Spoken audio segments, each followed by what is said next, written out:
What up, Ramley? D-Mac here. We've got a signing to report. The Rams have signed cornerback Akhello Witherspoon. LA signed the 6'2", 195-pound cornerback. It was picked by the 49ers with the 66th pick in the third round of the 2017 draft. He then went on to play for the Steelers. Last year in 2022, didn't have his best season. It was definitely a down year. He was dealing with a hamstring injury, though. He wasn't at 100%. And before that, with the 49ers, he was one of the better cornerbacks in the NFL. In 2021, his 78.8 PFF grade, ranked 8th.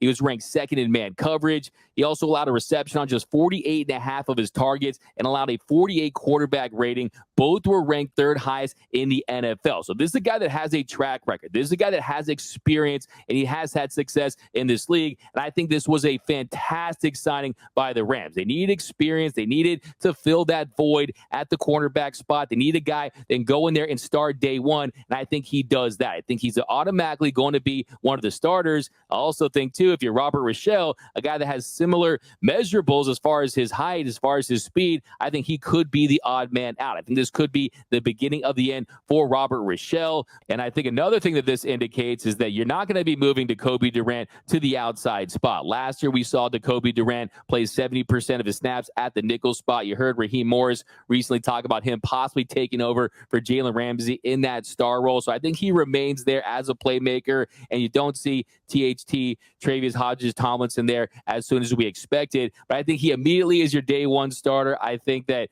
Witherspoon on the outside, Rochelle probably is the odd man out, but this is a great value move by this Rams team that isn't taking, that wants to win, that wants to compete on the field, and that's exactly what this tells me. I think this is a great move. Now just go out there and get an edge rusher and continue to improve this defense, because we've seen in years past that you're probably going to take 4 to 6 cornerbacks. They took 6 in 2022. They took 4 in 2021, but you don't have Troy Hill. You don't have David Long Jr. You don't have Jalen Ramsey. But I absolutely love the signing of Witherspoon for all the reasons mentioned. And we're going to take a deep dive into the signing and talk about what this means as far as going after an edge rusher. We'll talk about that next week's episode of Locked On Rams. And until next time, whose house is Locked On Rams house?